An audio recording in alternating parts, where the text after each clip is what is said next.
Hello everyone.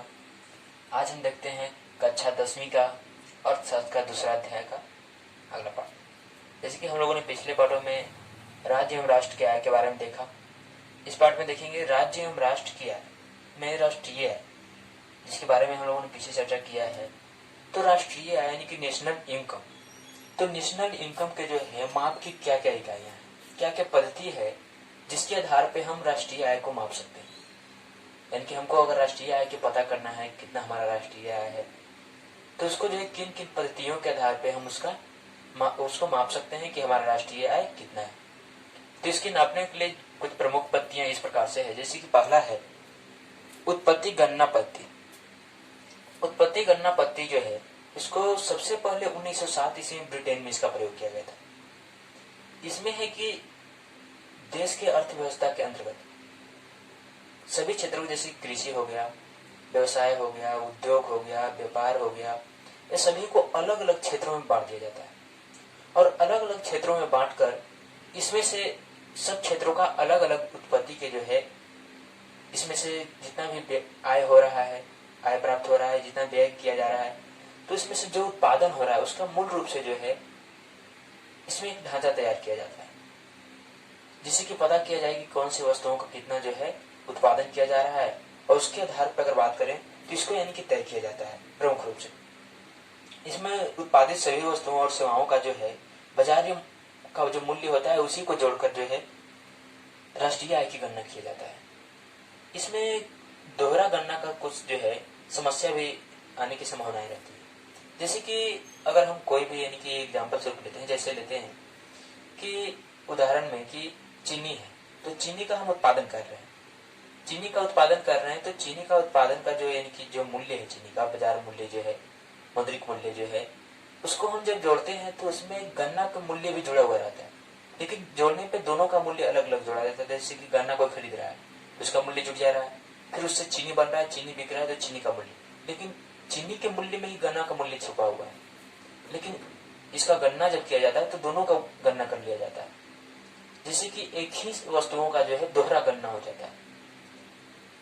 तो ये संभावनाएं कुछ बनती है। तो इस प्रकार से जो है अलग अलग क्षेत्रों में अलग अलग इकाइयों में बांटकर जो है उसके उत्पादित वस्तुओं का जो है मूल रूप से इसका यानी कि राष्ट्रीय आय की जो है गणना किया जाता है। इसके अंतर्गत उत्पादित सभी वस्तुओं का जो बाजारी मूल्य होता है उसके जो है राष्ट्रीय आय के रूप में देखा जाता है। वही इसमें एक और यानी कि कभी कभी जो है मूल्य योग विधि का प्रयोग किया जाता है।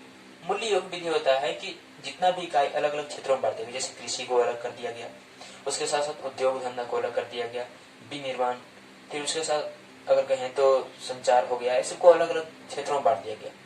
अब सभी इकाइयों में जो है एक वर्ष के अंतर्गत जो है उसमें कितना वृद्धि हो रहा है, उसके मूल्य में क्या वृद्धि हो रहा है, उत्पादन में, उसके उत्पादित वस्तुओं में क्या क्या वृद्धि हो रहा है, इससे जो है मूल्य योग विधि के द्वारा इसको निवारण किया जाता है।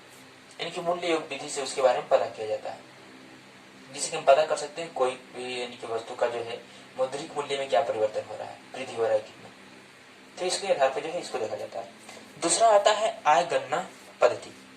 आय गणना पद्धति होता है, इस पद्धति के आधार पर जितना भी देश के जितना भी नागरिक है और जितना भी व्यवसायिक संस्थाएं हैं, और सभी का जो शुद्ध आय होता है उसको जोड़कर राष्ट्रीय आय निकाला जाता है।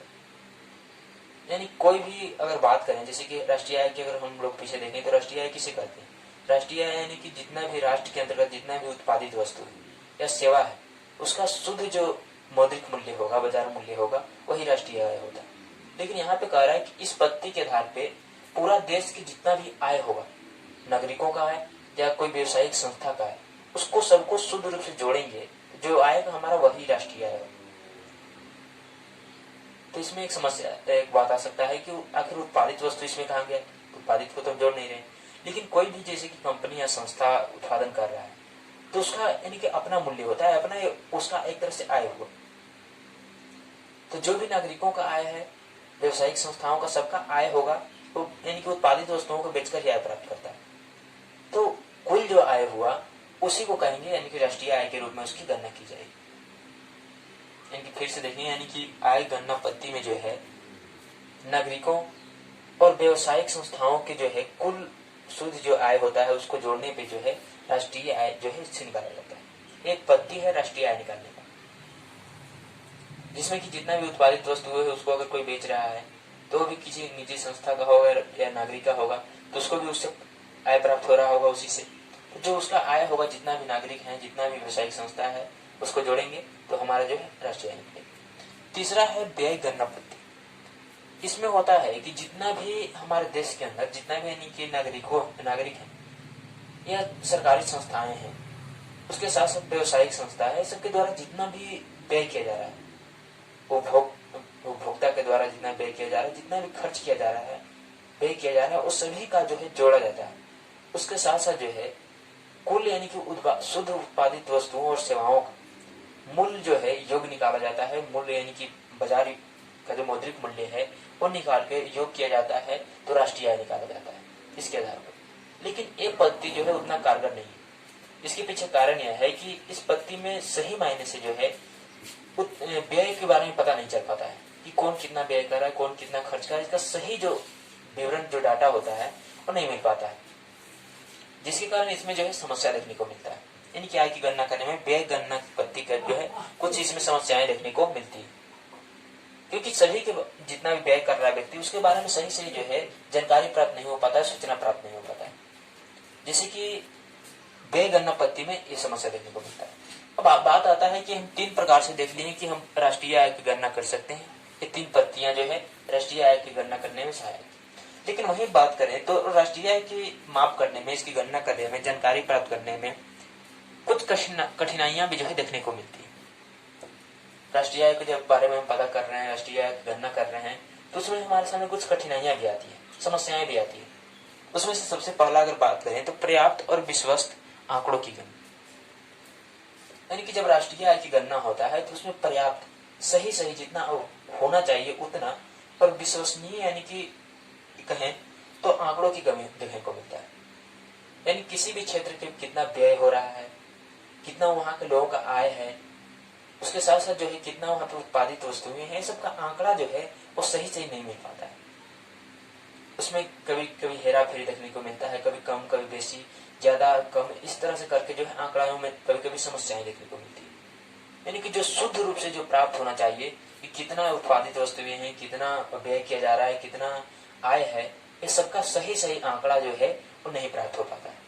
तो ये जो है समस्या उत्पन्न करता है। यानी कि जो है एक प्रकार से कठिनाइयां बन जाता है किसके लिए, राष्ट्रीय आय की गणना के लिए, उसके माप के लिए कि राष्ट्रीय आय कितना उसके मापने में जो है एक कठिनाई, क्योंकि सही डाटा नहीं मिल पाता। दूसरी है कि दोहरी गणना की संभावना है। जैसे कि हम लोगों ने देखा कि जैसे कि उत्पत्ति गणना पद्धति में जो है इसके बारे में, जैसे कि कैसे चीनी का मूल्य जोड़ा जा रहा था, तो चीनी के मूल्य में गन्ना का मूल्य भी सम्मिलित है, लेकिन गन्ना का मूल्य अलग से जुड़ रहा है, चीनी का मूल्य अलग। तो गन्ना का मूल्य एक बार में दो जगहों पे जुड़ा जा रहा है। इस प्रकार से समस्या आ रहा था, दोहरी गणना हो जाता था। वही अगर बात करें तो दोहरी गणना की संभावना है, जैसे कि कोई एक वकील है और उसका जो सैलरी है, आय है, वो आय उसका है 20,000 रुपया।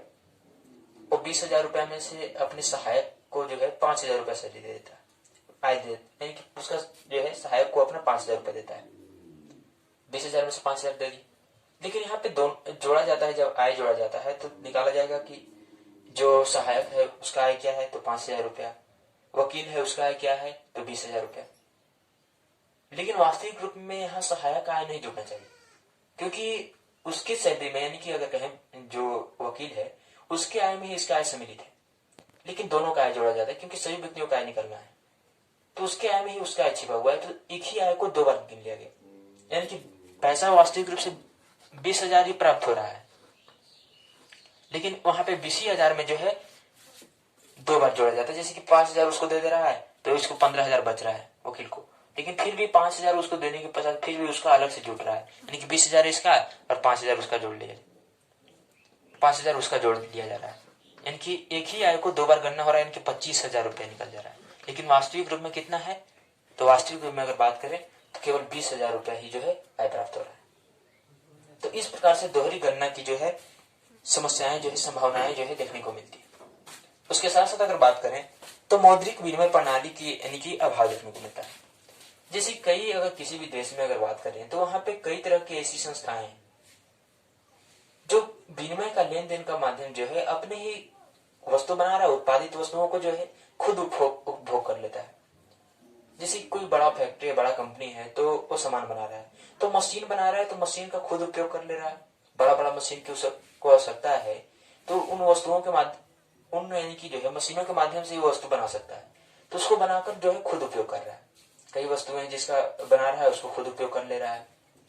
तो इस प्रकार से जो है उपभोक्ता जो है इनकी खुद यानी कि जो उत्पादक है वो खुद उसका उपभोग कर ले रहा है, तो उसका जो है मुद्रा में मूल्य नहीं निकाल पा रहा है क्योंकि उसका वहीं पे उपयोग करने उसको मुद्रा में कोई मूल्य नहीं निकला।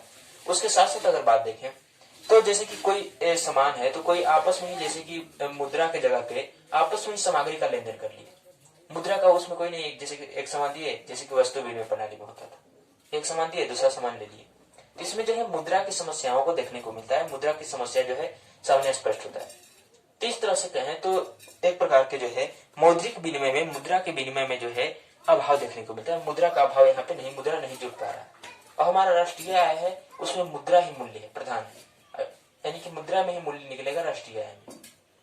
तो इस प्रकार से जो है मौद्रिक विनिमय की जो प्रणाली है इसमें जो है अभाव देखने को मिलता है राष्ट्रीय आय के आधार। तो इस बात के लिए इतना ही, अगले बार मिलेंगे।